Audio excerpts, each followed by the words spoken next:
حضرت یونس علیہ السلام کو 28 سال کی عمر میں نبوت عطا ہوئی۔ آپ پر صحیفہ بھی نازل ہوا جو تورات میں یونا کے نام سے موجود ہے۔ حضرت یونس علیہ السلام نینوا کی طرف مبعوث کیے گئے۔ حضرت سلیمان علیہ السلام کے دنیا سے جانے کے بعد بنی اسرائیل ایک مرتبہ پھر کفر و شرک، بت پرستی اور نافرمانی میں مبتلا ہو گئے۔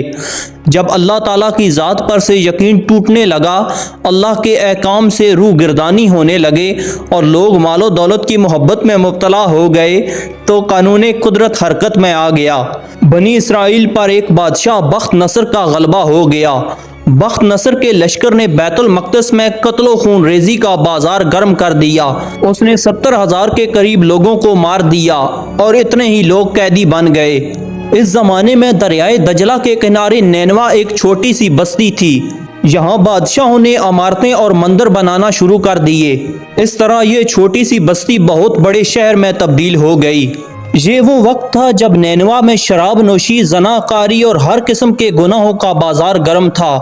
جو بھی قوم کسی دوسری قوم پر غالب آتی تو ان کو قتل کر دیتی اور ان کا نام و نشان مٹا دیتی۔ اللہ تعالیٰ کا دستور ہے کہ جب بھی کوئی قوم کفر و شرک میں مبتلا ہو جاتی ہے تو اللہ تعالیٰ اس کی طرف اپنے مقرب بندے کو بھیجتا ہے جو ان کو راہ راست کی طرف لاتے ہیں۔ حضرت یونس علیہ السلام اللہ تعالیٰ کے حکم سے نینوا تشریف لے گئے اور بادشاہ پول کو پیغام حق سنایا۔ اسرائیلی قیدیوں کو آزاد کرنے کا حکم دیا۔ شاہ نینوا آپ کی باتیں سن کر غضبناک ہو گیا اور آپ کی جان کے درپے ہو گیا۔ حضرت یونس علیہ السلام متحمل مزاجی سے اس کوشش میں لگے رہے کہ بادشاہ آپ کی بات اور آپ کے پیغام کو قبول کر لے۔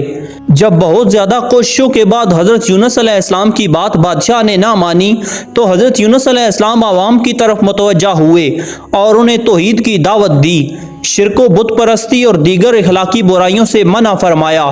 لیکن اہل نینوا نے حضرت یونس علیہ السلام کی تبلیغ اور تعلیمات کا مذاق اڑایا۔ حضرت یونس علیہ السلام نے جب دیکھا کہ لوگ کسی طرح راہ راست پر آنے کے لیے تیار نہیں تو لوگوں کو اللہ کے عذاب سے ڈرایا۔ اس پر لوگوں نے آپ کا مذاق اڑایا اور کہا، ہم تمہارے رب کی طرف سے عذاب کے منتظر رہیں گے۔ جب ان کی سرکشی اور نافرمانی انتہا کو پہنچ گئی تو اللہ تعالیٰ نے حضرت یونس علیہ السلام کو حکم دیا کہ لوگوں کو آگاہ کر دو کہ 3 دن کے اندر اندر ان پر عذاب آنے والا ہے۔ آپ علیہ السلام نے اللہ تعالیٰ کے حکم کے مطابق قوم میں اس کا اعلان کر دیا۔ یہ سن کر قوم یونس نے آپس میں مشورہ کیا تو اس بات پر ان سب کا اتفاق ہوا کہ یونس علیہ السلام کو کبھی جھوٹ بولتے نہیں دیکھا گیا، لہٰذا ان کی بات نظر انداز نہیں کرنی چاہیے۔ مشورے میں یہ بھی طے ہوا کہ دیکھا جائے کہ اگر یونس علیہ السلام رات بستی کے اندر اپنے گھر میں مقیم رہتے ہیں تو سمجھ لو کہ کچھ نہیں ہوگا، اور اگر وہ یہاں سے کہیں اور چلے جاتے ہیں تو یقین کر لو کہ صبح عذاب ضرور آئے گا۔ قصہ مختصر، حضرت یونس علیہ السلام رات کو اس بستی سے نکل گئے۔ صبح ہوئی تو عذاب الہی ایک سیاہ دھوئیں اور بادل کی شکل میں بستی والوں کے سروں پر منڈلانے لگا۔ جب وہ ان کے قریب ہونے لگا تو لوگوں کو یقین ہو گیا کہ اب وہ سب ہلاک ہونے والے ہیں۔ یہ دیکھ کر حضرت یونس علیہ السلام کو تلاش کیا گیا کہ ان کے ہاتھ پر ایمان لے آئیں اور سچی توبہ کر لیں، مگر آپ کو نہ پایا تو خود ہی اخلاص نیت کے ساتھ توبہ و استغفار میں لگ گئے اور اپنے گھروں سے ایک میدان میں نکل آئے۔ عورتیں اور بچے اور جانور سب اس میدان میں جمع کر دیے گئے۔ تمام بستی والے ٹاٹ کے کپڑے پہن کر عجز و انکساری کے ساتھ توبہ کرنے اور عذاب سے پناہ مانگنے میں اس طرح مشغول ہوئے کہ پورا میدان آؤ بقا سے گونجنے لگا۔ اللہ تعالیٰ نے ان کی توبہ قبول فرما لی اور عذاب ان سے ہٹا دیا۔ روایت میں ہے کہ یہ عاشورہ یعنی 10ویں محرم کا دن تھا۔ ادھر حضرت یونس علیہ السلام بستی سے باہر اس انتظار میں تھے کہ اب اس قوم پر عذاب نازل ہوگا۔ ان کی توبہ و استغفار کا حال انہیں معلوم نہ تھا۔ جب عذاب ٹل گیا تو انہیں فکر ہوئی کہ اب تو قوم مجھے جھوٹا قرار دے دے گی، کیونکہ میں نے اعلان کیا تھا کہ 3 دن کے اندر عذاب آ جائے گا۔ اس قوم کا قانون تھا کہ جس شخص کا جھوٹ معلوم ہو وہ اپنے کلام پر کوئی شہادت پیش نہ کر سکے تو اسے قتل کر دیا جاتا۔ تو حضرت یونس علیہ السلام کو فکر ہوئی کہ انہیں بھی جھوٹا قرار دے کر قتل کر دیا جائے گا۔ اس رنج و غم اور پریشانی کے عالم میں آپ اس شہر سے نکل جانے کا ارادہ کر کے چل دیے۔ روایت کے مطابق آپ نے روم کی طرف سفر کیا۔ آپ کے ساتھ آپ کی زوجہ اور 2 بچے بھی تھے۔ دوران سفر ایک مقام پر حضرت یونس علیہ السلام اپنی زوجہ اور بچوں کو چھوڑ کر کسی کام سے گئے تو اسی دوران وہاں سے کسی شخص کا گزر ہوا۔ اس نے بیابان میں جب ایک حسین و جمیل عورت کو دیکھا تو وہ بچوں کو چھوڑ کر اس عورت کو اپنے ساتھ لے گیا۔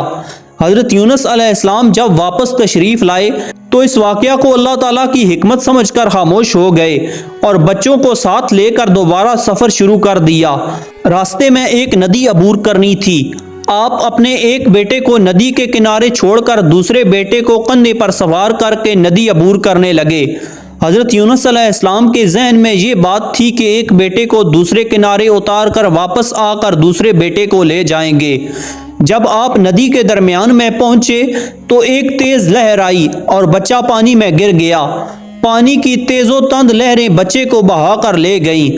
حضرت یونس علیہ السلام نے اس کو بھی اللہ تعالیٰ کی حکمت سمجھا اور کنارے پر آ گئے، لیکن ندی کے کنارے پر پہنچے تو دوسرا بچہ بھی وہاں موجود نہ تھا۔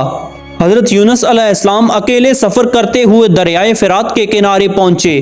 ساحل پر مسافروں سے بھری ہوئی ایک کشتی تیار کھڑی تھی۔ ان لوگوں نے حضرت یونس علیہ السلام کو پہچان لیا اور کرائے کے بغیر سوار کر لیا۔ کشتی روانہ ہو کر جب وسط میں پہنچی تو دفعتاً ٹھہر گئی، آگے بڑھتی اور نہ پیچھے ہوتی۔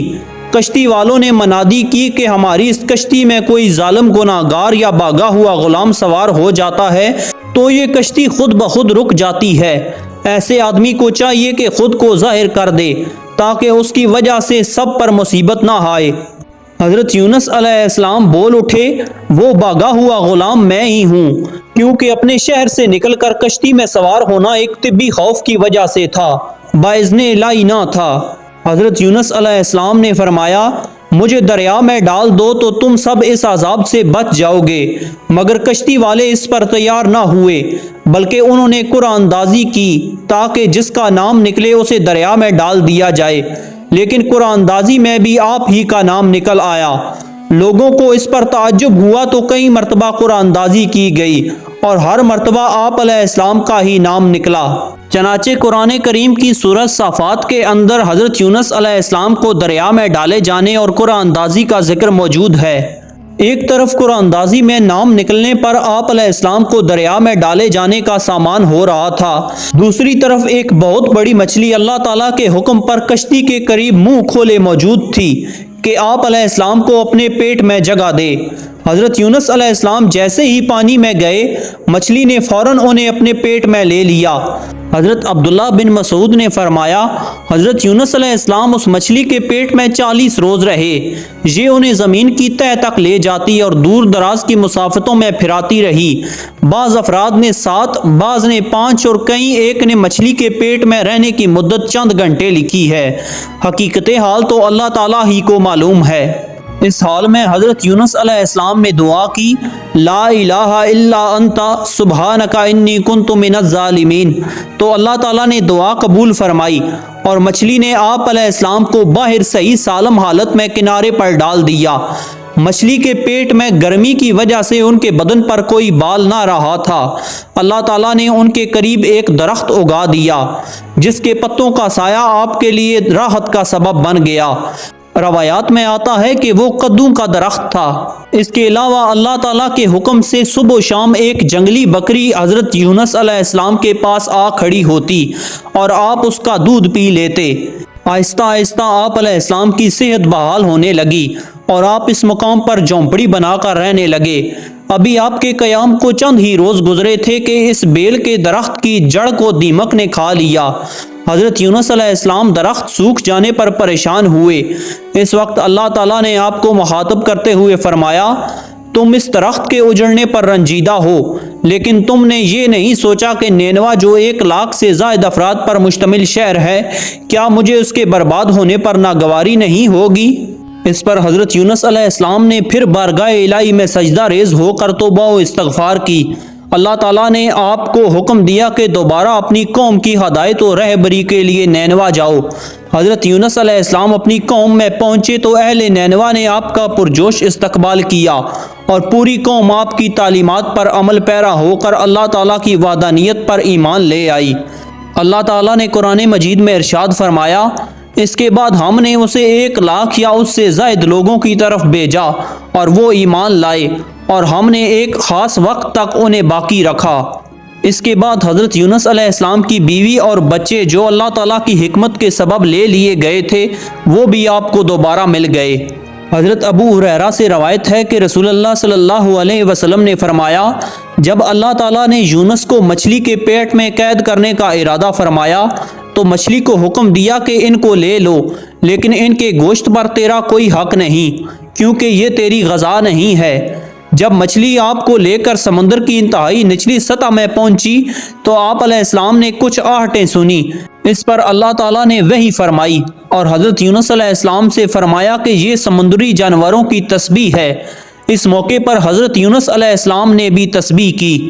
جب فرشتوں نے حضرت یونس علیہ السلام کی تسبیح سنی تو اللہ تعالیٰ کی بارگاہ میں عرض کرنے لگے، اے ہمارے پروردگار، ہم ایک کمزور سی آواز کسی اجنبی زمین سے سن رہے ہیں۔